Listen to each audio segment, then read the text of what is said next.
안녕하세요. 책 읽는 오로라입니다. 이번에 준비한 작품은 이순원 작가님의 단편소설 황혼의 사랑입니다. 이 작품은 우리 시대 대표 소설가들의 리얼 러브스토리 설렘에 실린 작품 중 하나인데요. 일상에 무뎌진 가슴을 촉촉히 적셔주는 따스한 이야기입니다. 그럼 지금 작품 속으로 들어가 보겠습니다. 구독, 좋아요, 댓글로 저 오로라와 함께 해주세요. 황혼의 사랑 이순원.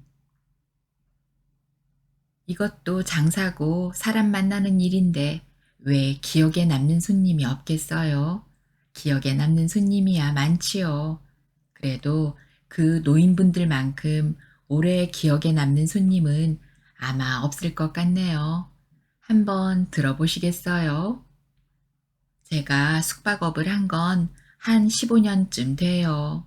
남편이 일찍 세상 뜨고 아직 어린애들 공부도 가르쳐야지요. 그래서 그때 남은 돈으로 작은 여관 하나를 샀지요. 서울에 살다가 이쪽 인천으로 옮겨온 건 5, 6년 되고요. 전에 애들 아버지가 살았을 땐 전 남자를 믿었지요. 그런데 애들 아버지가 죽고 난 다음 이 여관을 하면서 점점 남자를 못 믿게 됐어요. 참 이상하지요. 예전에 내 남자는 믿고 남의 남자들은 다 저러거니 이런 생각을 하게 되거든요. 여관업을 하다 보면 때로는 본의 아니게 손님들의 전화 내용을 듣게 되는 수가 많아요.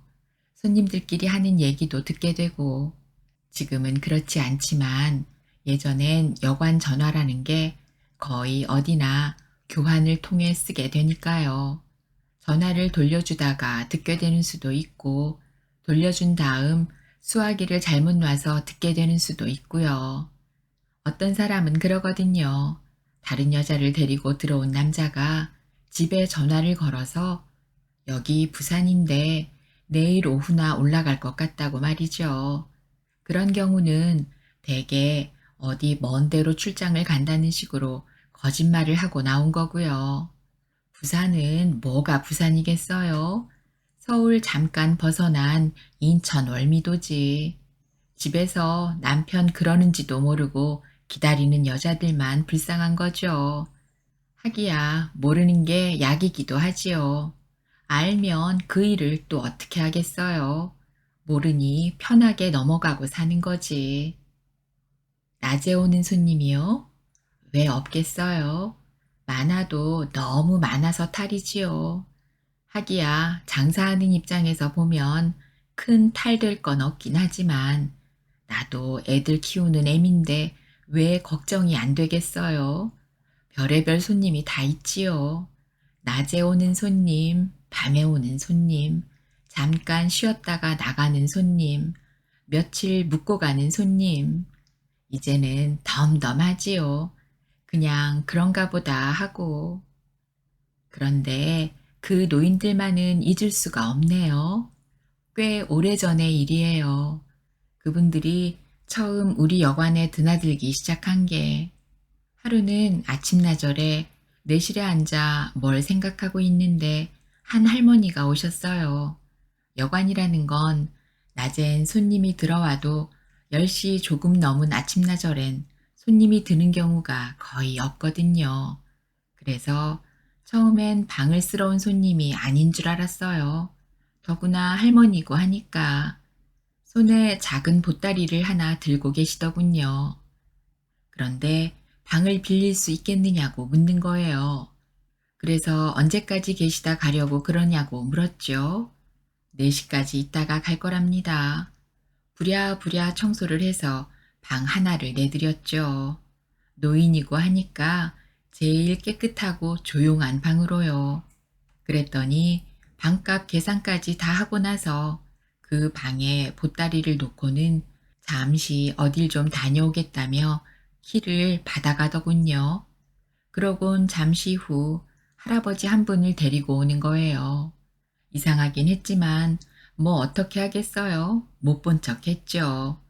나중에 가신 다음에 보니까 음식 부스러기들이 방에 떨어져 있더군요. 아마 작은 보따리에 음식을 싸가지고 오셨는가 봐요. 그리고 나서 2달쯤 지난 다음 다시 할머니가 오셨어요. 지난번처럼 또 작은 보따리를 들고 아침 그 시간에 말이죠. 이번에도 지난번에 쓰던 그 방을 부랴부랴 청소를 해 내드렸죠. 그냥 참 별일이다 그렇게만 여기고요. 할머니는 보따리를 놓고 나가 한참 후에 다시 할아버지를 데리고 들어오고요. 이번에도 4시쯤 돼서 함께 나가고요. 방은 말끔히 치우느라고 하긴 했는데 다시 쓰니까 음식 부스러기 같은 것들이 떨어져 있고요. 자주 오면 1달에 한 번쯤, 그러지 못하면 2달에 한 번쯤 그렇게 두 노인분이 우리 집을 드나들었답니다. 그러니 나중엔 저하고도 서로 얼굴을 알게 되고요. 그렇게 몇 번 하고 나선 어떤 때는 할아버지가 먼저 오기도 하고요. 그런데 그 할아버지는 할머니보다 먼저 와도 그 할머니처럼 방을 내달라는 소리를 하지 않아요. 현관으로 들어오지도 않고 그냥 밖에서 기웃기웃하기만 하고요. 그러다 제가 현관으로 나가 아는 척을 하면 할머니가 왔느냐고 묻고 아직 오지 않았다면 또 밖에서 기다리고요. 늘 그런 식이었어요. 나중에 알고 보니 할아버지는 방값을 계산할 돈이 없는 거예요. 그래서 여름이든 겨울이든 자기가 먼저 올 때는 밖에서 할머니가 올 때를 기다리는 거고요. 아마 눈치가 그런 것 같아서 어느 날 내가 불러서 얘기를 했지요. 먼저 오시더라도 그냥 들어오시라고. 정말 이상한 노인네들이다 싶으면서 나중엔 나도 모르게 두 사람한테 정이 가더라고요. 어떤 때는 이분들이 올 때가 됐는데 왜 오지 않나 하고 은근히 기다려지기도 하고 무슨 사연이 있는 사람들 같은데 무슨 사연인지는 알 길이 없는 거죠. 할머니는 좀 여유 있는 집 할머니 같고 할아버지는 형편이 그렇지 못한 것 같고 늘 그랬어요. 처음엔 할머니가 먼저 와서 할아버지를 데리고 들어오고 얼마쯤 지나서부터는 따로 오는데 그때도 할머니가 방을 얻은 다음 할아버지가 나중에 들어오는 시기다가 내가 할아버지에게 그 말을 한 다음부턴 먼저 오는 사람이 먼저 방에 들어가 기다리는 식으로요. 여기도 여간인데 남들 보기도 그렇고 나이 든 노인네들이 함께 들어오는 것보다는 아무래도 그게 모양이 낫지요. 여기까진 같이 오더라도 들어오는 건 따로따로 들어오는 게요. 할아버지가 먼저 들어오더라도 계산은 언제나 나중에 오든 먼저 오든 할머니가 했고요. 또 올 때마다 할머니 손에 작은 보따리가 들려있는 것도 여전했고요. 눈치를 보니까 헤어지기 전에 할머니가 용돈도 할아버지에게 나누어 주는 것 같았어요. 아, 2분 호칭이요? 그건 2분 다 서로 임자라고 부르는 것 같았어요. 임자 일찍 왔네? 하고 늦게 온 할아버지가 물으면 난 임자가 오늘은 안 오시는 줄 알았네요. 하고 할머니가 대답하고 방문 앞을 지나며 들은 말들도 그렇고요. 뭔가 2분이 소곤소곤 이야기를 나누세요. 그러다 흐뭇하게 웃기도 하고 그런 2분이 작년 봄 이후로 거짓말처럼 우리 여관에 발걸음을 딱 끊는 거예요. 1달이 지나도 안 오고 또 1달이 지나도 안 오고 말이죠. 그러다 한 해가 지났는데 지난 늦봄에야 할머니가 오셨어요. 이번에도 작은 보따리를 들고 말이죠. 얼마나 반가웠는지 몰라요. 그래서 왜 이렇게 안 오셨느냐고 인사를 했죠. 오실 때가 되었는데도 안 오셔서 많이 기다리기도 했다고. 그랬더니 할머니가 날 붙잡고 얘기를 좀 하자고 하더군요. 나도 사연이 궁금해 방에 들어갔지요. 할아버지는 안 오세요? 이제 그 영감 여기 못 와요.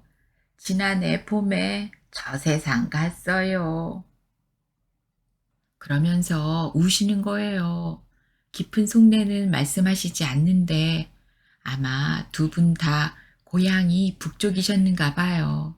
거기 있을 때 두 분이 서로 좋아하다가 난리가 나서 헤어졌는데 아주 썩 후에 두 분이 어떻게 다시 만나게 되었는가 봐요. 다시 만날 땐 두 분 다 짝을 잃고 있었던 거고요. 서울에서 만나기가 뭐해. 여기 인천까지 늘 나오셨다는군요.